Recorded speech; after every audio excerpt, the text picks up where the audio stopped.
still here smoking grass. That was a government survey.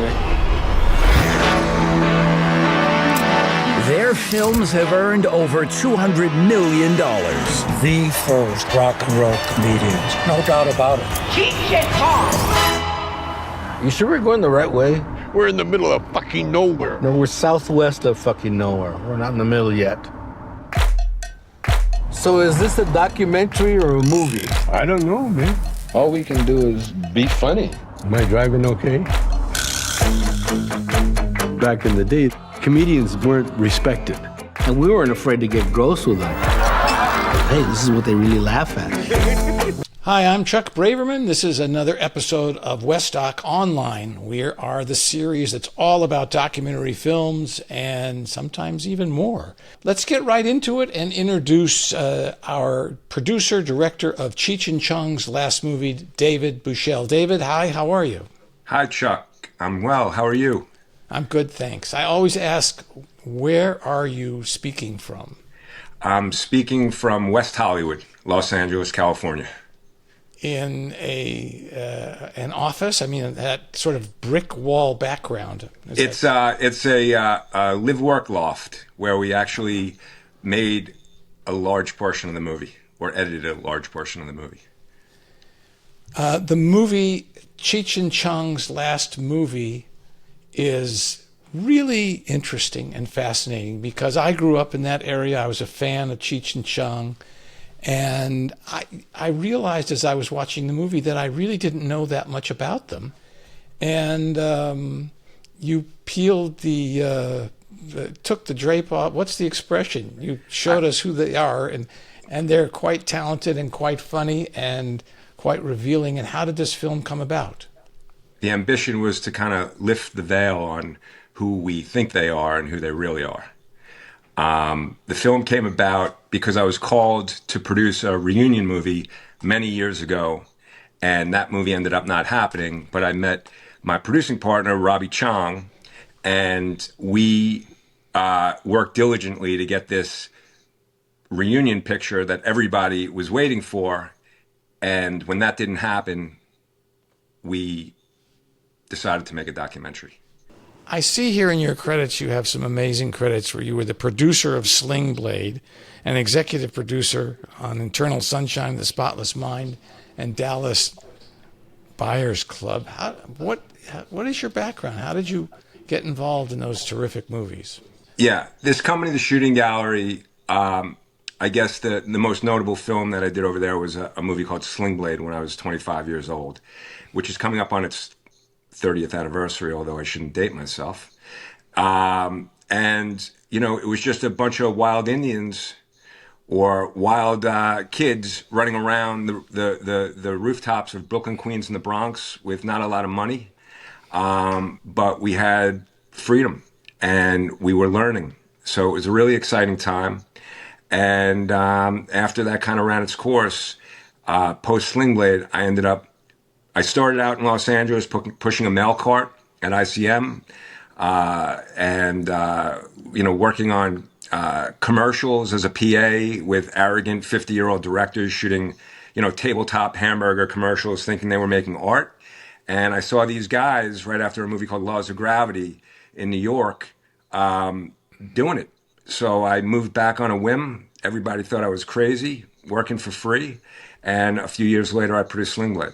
So stayed with the company for a number of years, and then, as I said, moved out to Los Angeles, and I've been out here for about 25 years, or a little bit more than that. It seems like a huge departure for you in a way, right? Coming off of these other films. And what you did is very unique.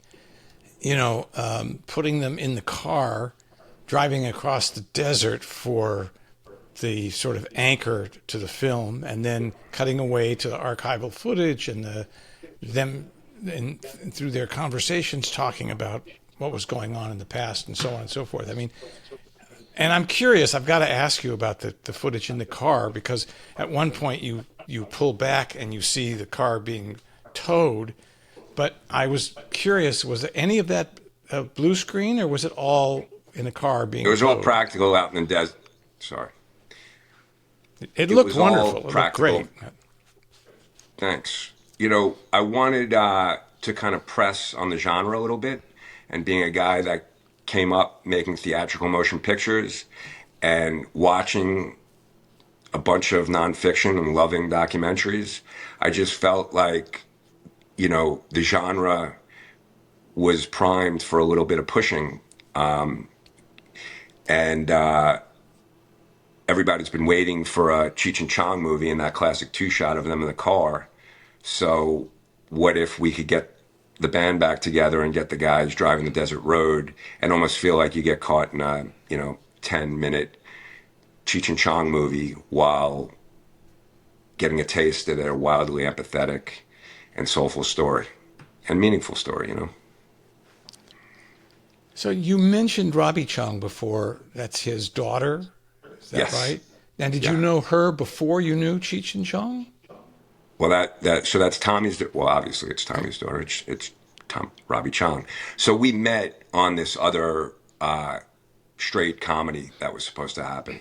It was a reunion movie, a Cheech and Chong reunion movie, and so we became close trying to get that movie mounted because it was set up at a studio and had a director and all that stuff. And I got called, and when Tommy went to prison and the movie kind of went off the rails, we kept on trying to keep it. We were trying to make it street legal, and it wasn't happening. And the guys were getting older, so we would hike and talk about how to take care of the movie and sort it out. So that's how Robbie and I became close. I must say, the movie is very revealing, and you go into great detail about a lot of things that are sort of surprising, because on the surface, like I say, you have two guys in a car talking, and it doesn't feel like it's going to go to all the places it goes. And one of the things that really intrigued me is Lou Adler's participation and how he was in the movie and how he helped launch their career, and then how he seemed to shortchange them in the feature that he directed, and yet there he was in the film. You know where I'm going with this is like, and I knew Lou back in the day, as I think I told you once before. I did some filming for him, and I know he's a tough good producer, right? Yeah, no, everybody was game, and Lou was incredibly generous with us in a number of ways. And I think, I don't know if you watched the end credits with the epilogue about how they induct him into the Rock and Roll Hall of Fame, but it kind of comes full circle. And they had a tough break, and they both have their points of view. And it's, a bit of a Hollywood cliche, what went on. And things were different at that time. But Lou being in the back of the car, or Tommy's first wife, Robbie's mom, being in the car, I think it just shows that, there's a family there. And it sustained all this excitement, success, and turmoil. Well, it was pretty unique because if you haven't seen the movie yet, Lou Adler was this record producer who had the biggest selling album of all time up to that time with Carole King. And I guess he, in the film, I'm trying to remember how they met Cheech and Chong. Remind me how Lou met them.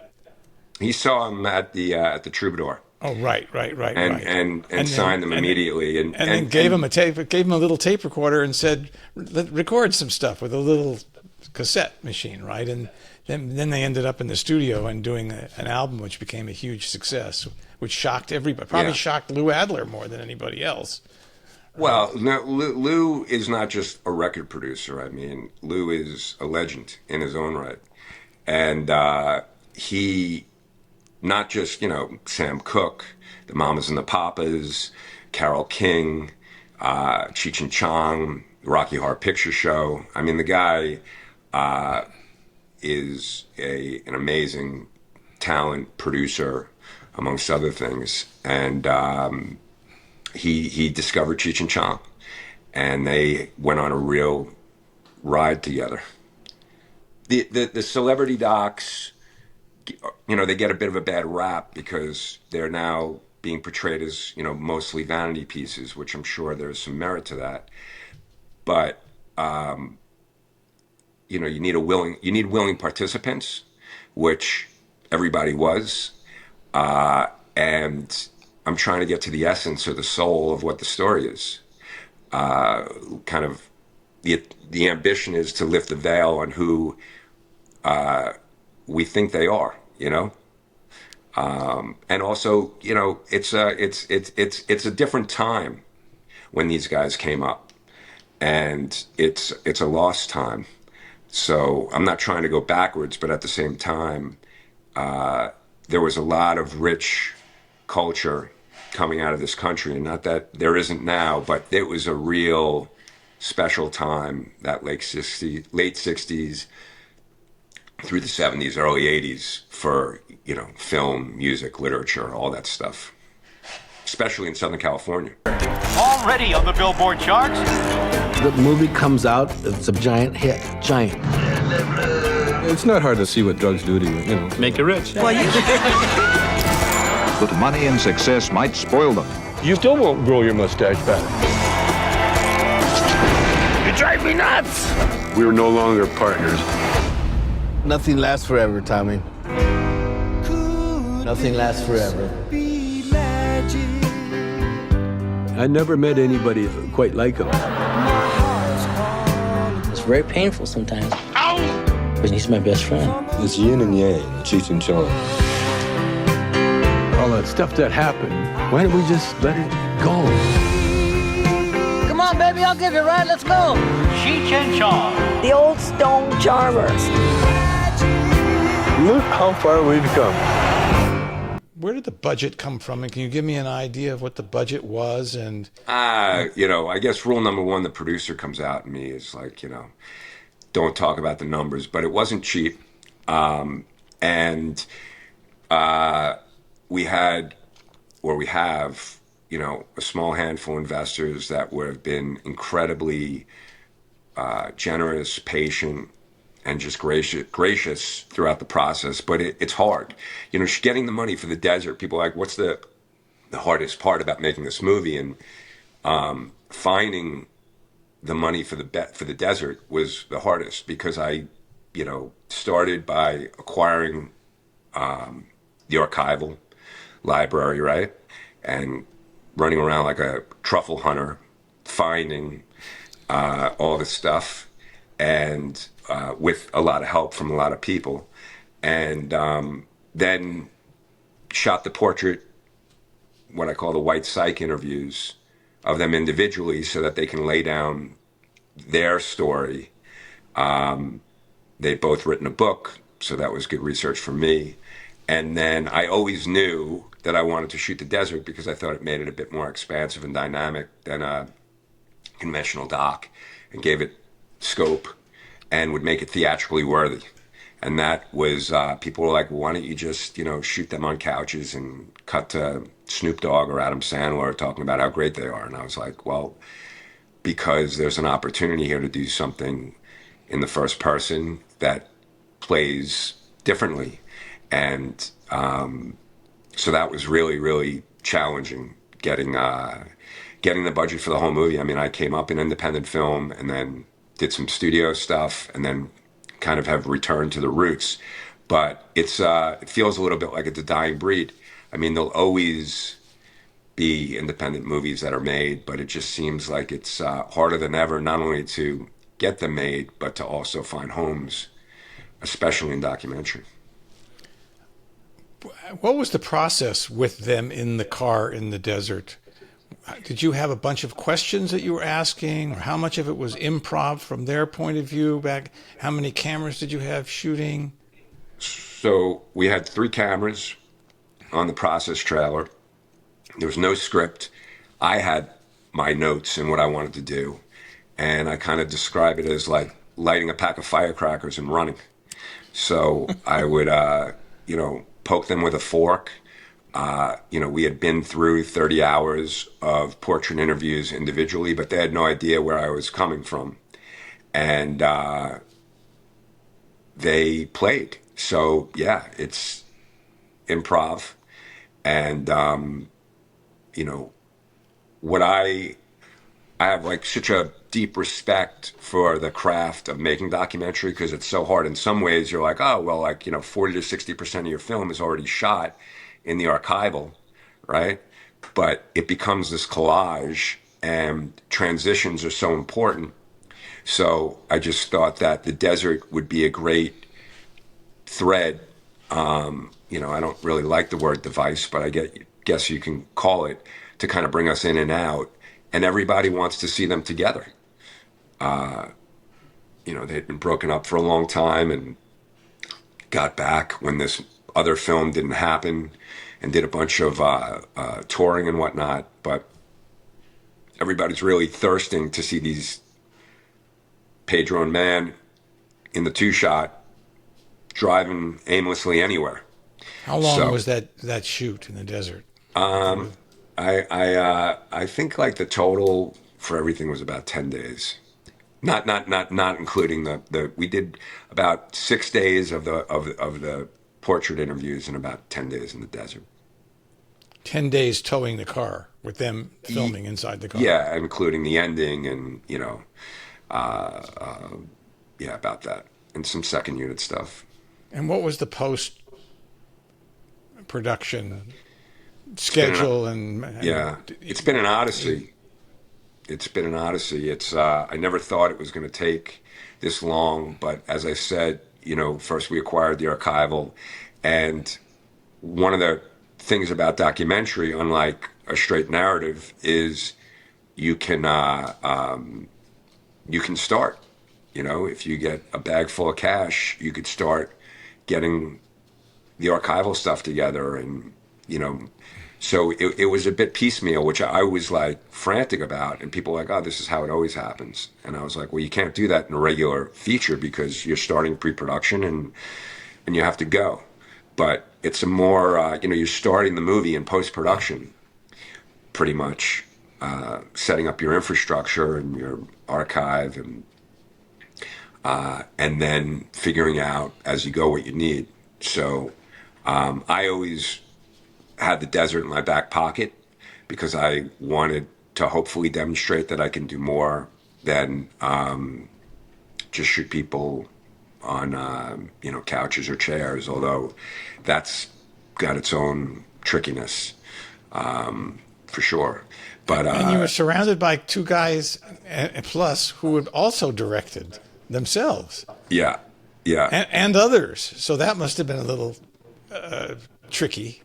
Yeah, I think if you do your homework and you have a point of view and you know what you want, sometimes people will listen to you, and maybe even a good idea. So with Lou, it was like, well, how'd you get Lou? And he was like, why I did it is because it was a good idea, and I take it as a compliment. But I also, he loves the guys and the guys love him, so they're there for each other. And what was the process after you were near completion, or just about finished in terms of distribution and the status of the documentary world these days? It's been really, really tricky. We went to South by Southwest.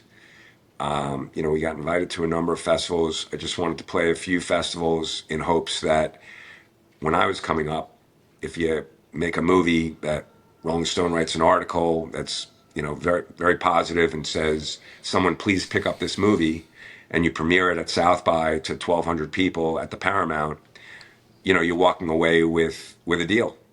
And the offers that came in, it felt like we were being undervalued. And, we played the field for a bit and realized, this may be better going at it our own.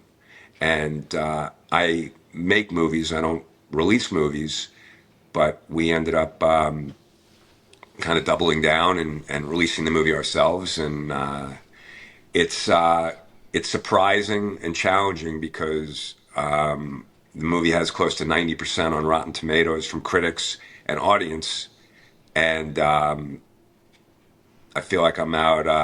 There's a little bit of, I think, the documentary bunch, and I can only speak for myself, it was like when we were younger and people would stand out the Dead Show with the signs, "I'm looking for a miracle," to get a ticket to get into the show. So I've been in my own little bubble. I'm not really part of the documentary community, and I hope they'll accept me, and I can become part of it because I love nonfiction. And I just am surprised.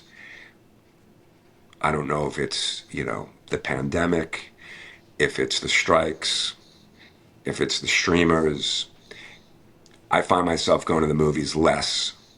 I mean, we released on 800 screens theatrically and couldn't get the baby boomers out.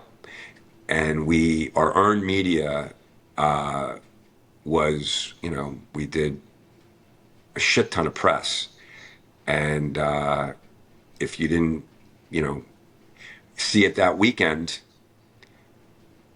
shortly thereafter, you're pulled from the theaters because bigger movies were coming in with bigger budgets. So to me, it's like coming from the 90s, which was, a real exciting time for independent film.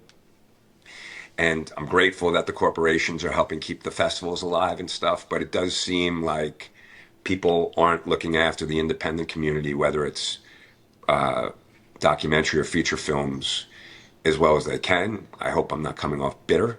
It just seems like, in my personal experience, it's been a challenge. And it's always hard making movies. It's always a grind. But I think we can do better. Well, the fact of the matter is, it's a very entertaining, compelling film that has a terrific story. And the guys, I think, both come off very well. And I really did enjoy it. And I saw the press you got. I think in the notes that you sent over, it seemed like you had 16 pages of links of stories and releases where the film has gotten good press, and yet it's facing. Maybe it'll do better. What about video on demand? Is it on now? Video on demand? Yeah, it's on Transactional right now on Amazon and Apple, and I have a list here.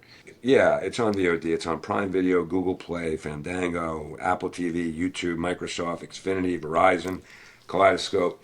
And then we have a Steelbook DVD coming out November 4th that we're excited about, with a bunch of deleted scenes, and I do a commentary, and we put a lot of work into that.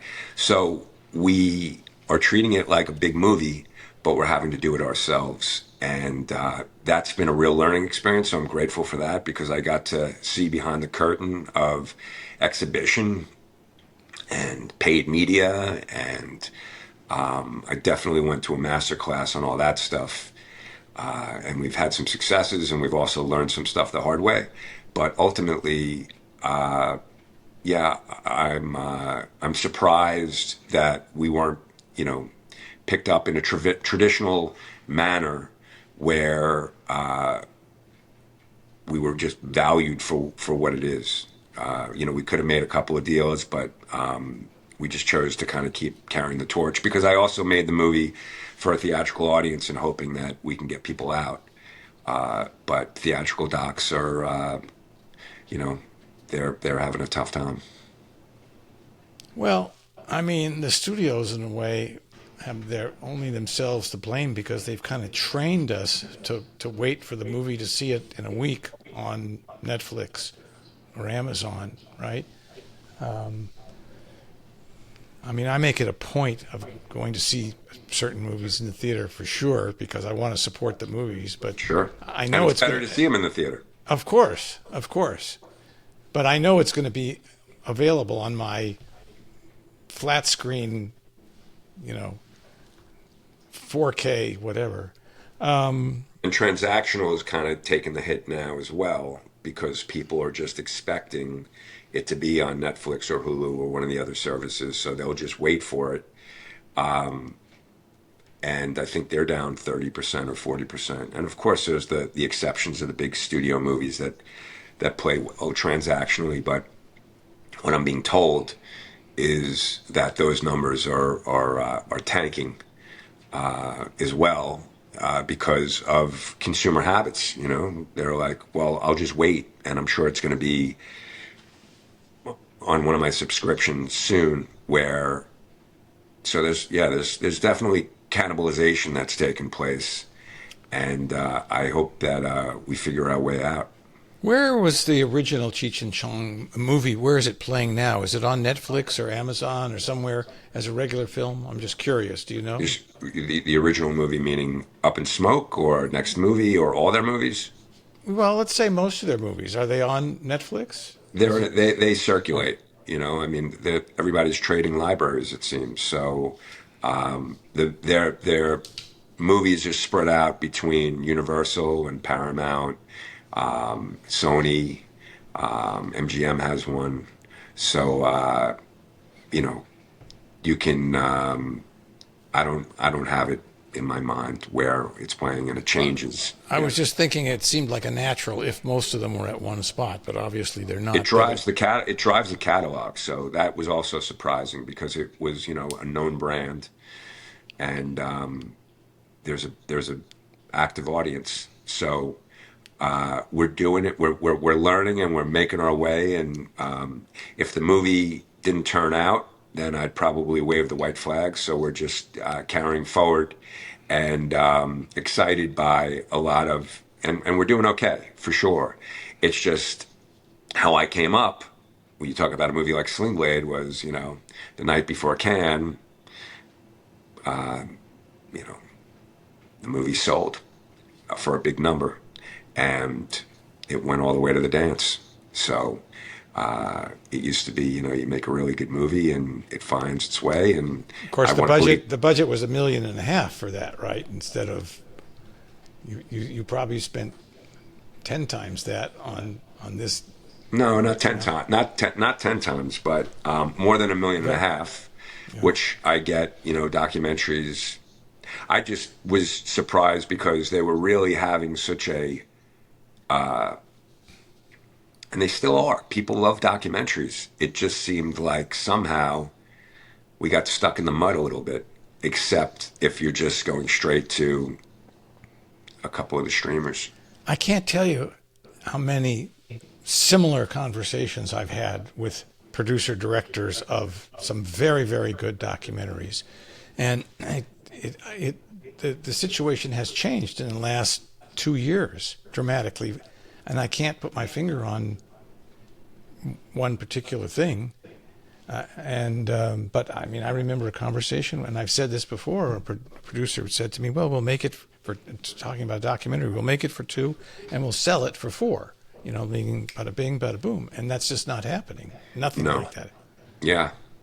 Which is unfortunate, because there's also, I feel like we have a responsibility to the younger folks. You know, I was having this conversation about AI and how it's going to take a lot, or it may take a lot of the entry-level jobs. Let's use editorial, for instance. Well, that was how the next editors and you know, assistants on all these came up, right? But if they're not, how are they going to get the experience? They're just going to become an editor or an assistant. How do you? So I mean, look, you know, there's a correction going on. It always figures its way out. But I do feel like the people that come from an earlier time where the craftsmanship was really, really respected, we just have to protect that in any way we can by helping to educate younger people with on-hands experience. Well, thank you very much for being a guest on Westdoc, and I hope I look forward to seeing you again with another production, documentary or scripted that you're producing and directing. Chuck, thanks for doing what you do, and we really appreciate it. You're helping carry the torch.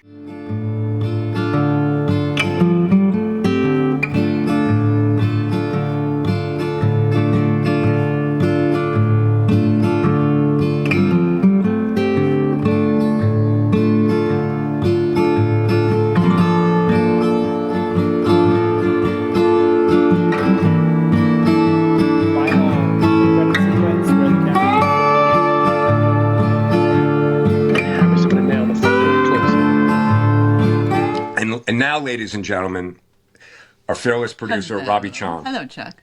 Robbie, hi, how are you? Nice to meet you. So nice meeting you. I really enjoyed the film a lot. I'm so happy. You guys did a great job.